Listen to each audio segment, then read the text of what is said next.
My name is Sumit Kumar Das and welcome to Script Neuron. Today I am about to show you the exact roadmap that will help you to become GenAI expert in 2025.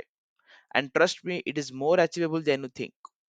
In this video, you will discover not just what to learn, but the exact order of learning it. So let's see today's agenda. So first we will see what is generative AI, and then we'll try to understand what is the need of learning generative AI especially in 2025. And then we'll proceed to the prerequisites. What are the prerequisites for learning generative AI in 2025? And finally, we'll cover up the detailed roadmap for learning generative AI. Generative AI is an algorithm that can be used to create content, including text, images, audio, code, and even video. Unlike traditional AI that just classifies or predicts, it can learn from the existing data to generate new that too realistic that reflects the characteristics of the training data without repeating it. You can think in this way. Traditional AI is like a really smart calculator where you feed the data and you get the answer. But the generative AI is like a creative person. It creates entirely new content from the scratch, but using its old information. When ChatGPT writes an email or even DALI is creating an image from a description, they're not just retrieving the information being trained or they are just stored some information. They are generating something that never existed before. But that those are based on the patterns which those models learn from millions of examples. And that's exactly why learning this technology is so important in 2025. Before we dive into how to learn it, let me show why 2025 is the perfect time to start. According to a Gartner report, worldwide GenAI spending is expected to total $644 billion in 2025. That is a significant increase of 76.4% from 2024. Global IT spending is surging like anything. It is on a pace to even surpass $7 trillion in 4 years. Generative AI is there from long time, and Gartner has tracked generative AI on its hype cycle from for AI since 2020, but it hit only mainstream headlines in late 2022 since the launch of ChatGPT. Before to that, a developer were only using generative AI or even data science to make industry use cases. But now, a normal human being who do not have any knowledge, like you are using your mobile, like that you can use generative AI. Like you are using Google Chrome before, now you can use ChatGPT. It is everywhere.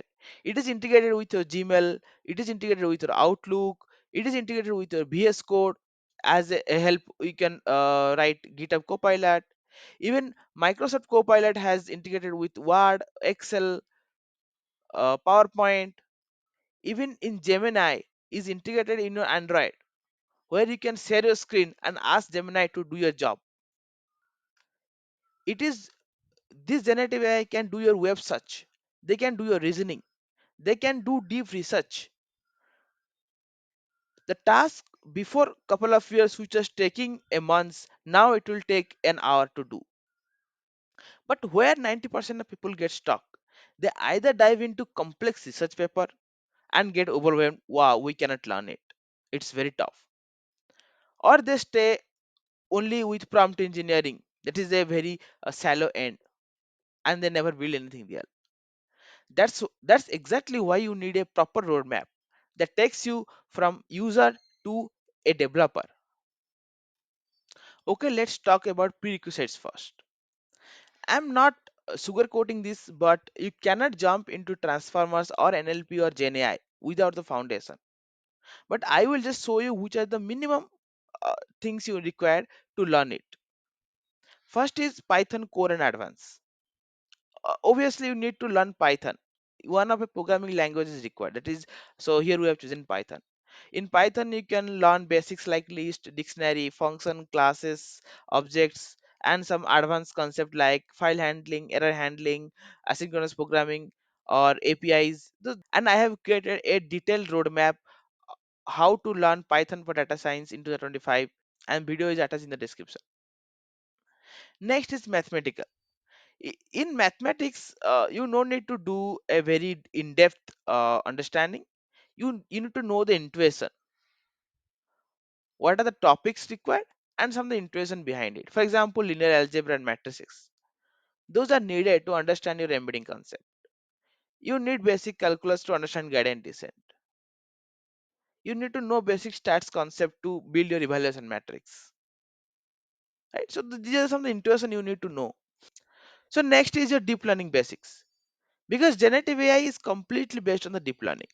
So before learning GenAI or even NLP, you need to know the basics of the deep learning, which is the ANN or artificial neural network. There you can learn loss function, activation functions, optimizers, back propagations, and if you want to learn these topics in detail, I have created a deep learning playlist attached in the description. Then few of the Python libraries are required uh, to get familiar running the codes smoothly. For example, NumPy. Then either a PyTorch or Keras TensorFlow is good. Both are learning. It is excellent, but any one of them is good to start with. But I will recommend start with if you are a beginner, start with Keras and then advance to TensorFlow and PyTorch. And if you have prior basic knowledge, you can start with any of them. Okay. So let's now move to our next phase, that is traditional NLP. Before going to the latest trending in generative AI, you might be thinking why we need this old traditional NLP. We need this. Why? Because modern LLMs are built on these principles. So you have to start with text preprocessing like tokenizing, stemming, or lemmatization. Doing so here you need to spend couple of days and building few of the text cleaning pipelines. So next you need to understand embeddings. What is embeddings and what are the some traditional embedding methods like TF-IDF, bag of words, n-gram models. So this will teach you how meaningfully you can encode a text into numbers. Then you need to understand some of the traditional algorithm which can perform NLP tasks like logistic regression, naive Bayes, LDA, Markov models. And here try to build few of the use cases like spam detection or sentiment analysis by taking some of the help of these libraries like Gensim, Spacy, NLTK, Stanford NLP. So these are some of the libraries you can use to build some of the use cases so that you will get a low level understanding of building everything from scratch and understanding how this uh, whole pipeline built from building the embedding is using them into the models and doing the predictions, so you can understand a whole pipeline in this. And next phase will be our learning our advanced deep learning. As I told in the prerequisites, I have kept basic deep learning where we'll learn ANN. So now we'll focus into the advanced deep learning. So in advanced deep learning, we will start with RNN.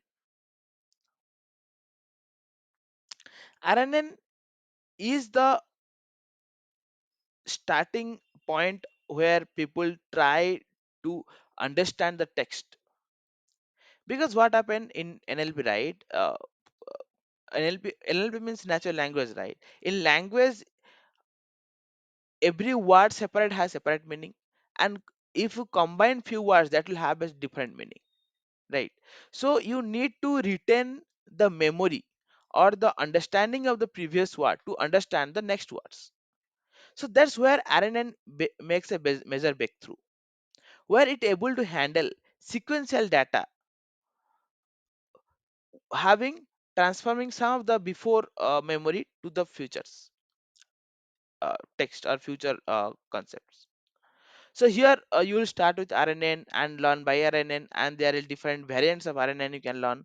Then you can go to LSTM and GRU. So these are the some uh, basics deep learning mechanism which will help you understanding how tech, a core NLP uh, a core NLP mechanism works.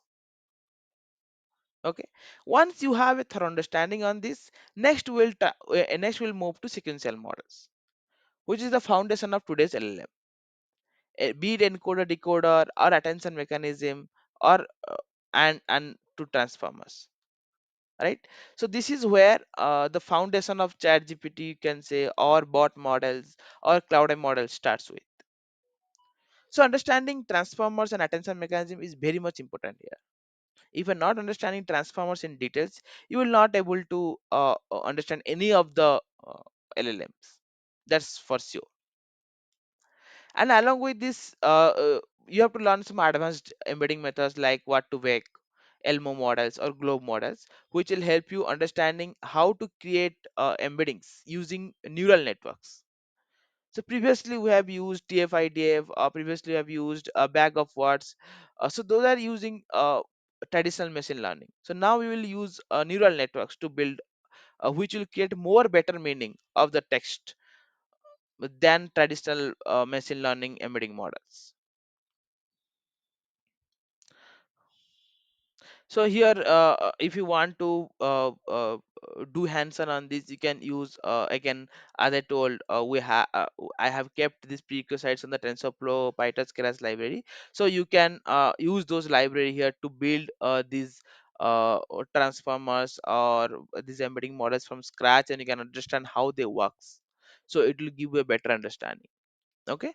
So now we will move to a detailed explanation of transformers, because transformers initially was de- invented as a encoder decoder based architecture, but after that only encoder based models came like bot robot bart kind of models, and then decoder based models came like GPT, which is the starting which gives the foundation to decoder only based models, genetic pre-trained algorithms. Like, also you have some encoder decoder based models like T5 also. So if you understand this architecture, how a bot works, how the transformer has been built, what are the different components inside the transformers, why attention mechanism is good than LSTM or GRU. So if you understand these concepts, it will help you as well as understanding building a better application. Also, it will help you much in cracking your interviews, because in interviews hardly anyone asked to build a transformer from scratch, but they will ask the concept of transformer, why transformer is required, why transformer is better than LSTM or RNN, why self attention is that so much famous, what is the need of position encoding there. These are some of the top interview questions in transformer, right? So try to spend some time, good amount of time here. And here one of the best library you can use is Hugging Face. This is the best library which will help you building various kind of transformer based models in locals, right? Because they are will be lightweight, because you can run them even in CPUs. There are many models you can run it even in CPUs. You don't need even GPUs for them to run very basic models or lightweight models. Okay, so try to spend some time. Next we'll move to large language models. As I told, large language models are mostly classified into major two categories. One is text representation, which are encoder based models, and is text generation, which are decoder based models. So whatever the LLMs you see, they are either of the two classes mostly. As I told, there are some of the encoder decoder based model also, right? Like for example T5, that is both encoder decoder based. But nowadays, as we know, generative AI is the capable of generating the content like text or audio or images. So that's why text generation model are more famous nowadays than text representation or uh, both encoder decoder based models. For example, ChatGPT or Gemini or Cloud A or even Grok. Those are all text generation model. But PAM is a text representation based model. So try to understand these models here better. And once you have a good clarity on this, then we can move to our first foundation of the generative AI, that is prompt engineering.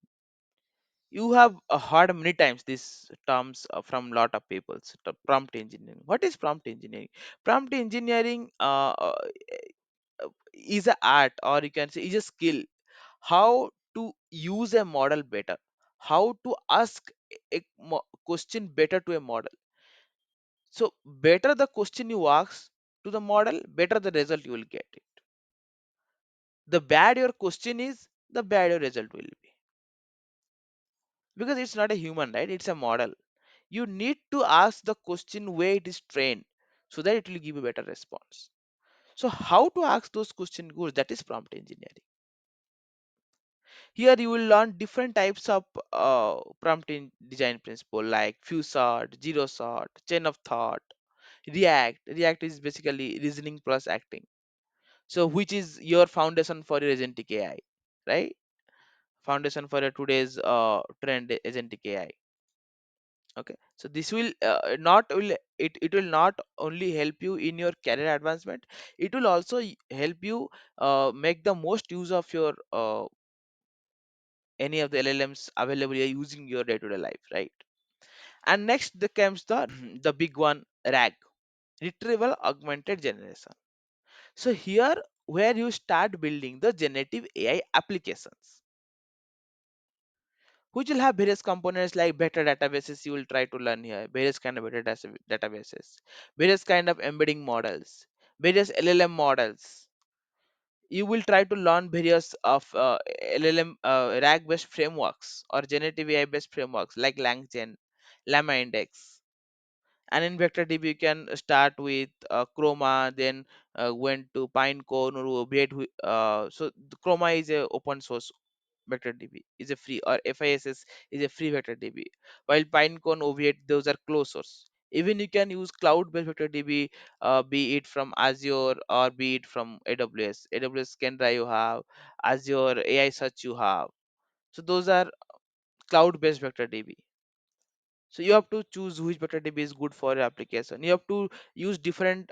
So here you will learn basically uh, how to take an document, how to chunk the document, how to implement it, how to get the result from it. So basically, why RAG is required? See, RAG is basically required because your LLM is trained on certain set of documents. But if you want to ask the LLM on those documents on which it has not been trained upon, so there you have to use RAG, right? And there you will be using these many applications. So basically, starting from how to take an document till how to retrieve the answer for your question from the document, this whole pipeline is called a RAG. And this is where most of the industry use case starts. So once you are in the RAG stage, try to build as many use cases as possible, and also always try to put the evaluation system in it and try to measure accuracy. Also try to learn how to measure the RAG system, right? And next is our agentic AI. Agentic AI is the latest trend, you know, right? These are the trends now going on. So, what is an agent? An AI agent which can use various kind of external tools. It can do your reasoning. It can do your planning. It can do web search. So, which can perform your task step by step, thinking what is the first step I did, what are the steps required for next, what are the output I got from it. So doing performing a task step by step with proper planning, proper reasoning, and using all the external tools available, this is called agentic AI. Okay, so here you need to learn function calling. You need to learn multi-agent systems, right? And here you will see various agentic AI frameworks like LangGraph, CrewAI, AutoGen, Swarm. These are the few of the agentic AI frameworks available. So try to start with very basic. Even LangChain agent also is agentic framework, but that is very common nowadays. But initially that is also acting very good. So start with any of these. LangGraph is the most used in the industry. So start learning LangGraph, or even you can start with LangChain agent as well. Llama Index agent also is there, right? So here you try to create an agent, try to test it, try to deploy it. Okay. So and next is your fine tuning. Uh, so this is where your specialization comes. This is the topic where you will try to outpace other candidates from this industry. So you need to see, everyone can build the agentic AI, everyone can build the RAG, but all are using the LLM in the foundation, right? But how to make the LLM a better one according to your use case? That's where fine tuning came. There are best techniques like LoRa, QLoRa, adaptive tuning. So these are the various techniques of fine tuning you need to learn. Even there is RLHF, reinforcement learning with human feedback, reinforcement learning with AI feedback. Okay, so these are the various advanced fine tuning techniques you have to use. So you see, there are different versions of models are coming. It's not like they're building every model from scratch. They're fine tuning previous model to create a better model. GPT 3.5 is a fine tuned model of GPT 3, right? ChatGPT itself is a RLHF based fine tuned model. So learning these techniques will make you apart from the other candidates, will make you stand out from the uh, other candidates. Okay. And for sure you need to know, and there are some advanced concept like GAN, multimodal LLM which can generate which can take multi-mode input like both text, images, right? And there are diffusion models means which can generate images. You have stable AI, you have mid journey, you have daily. So try to learn all these topics and don't rush learning these topics, and start with the very basic. First try to learn the prerequisites, then try to learn basics of first try to learn the traditional concept, then go to the basics, then come to the advanced gen AI. If you come directly to advanced gen AI, right, you will not able, you may able to build application, but you may not be able to crack the interview. So for us, cracking the interview is most important, or advancing in our role is most important, rather than just building an application. So this is the complete roadmap.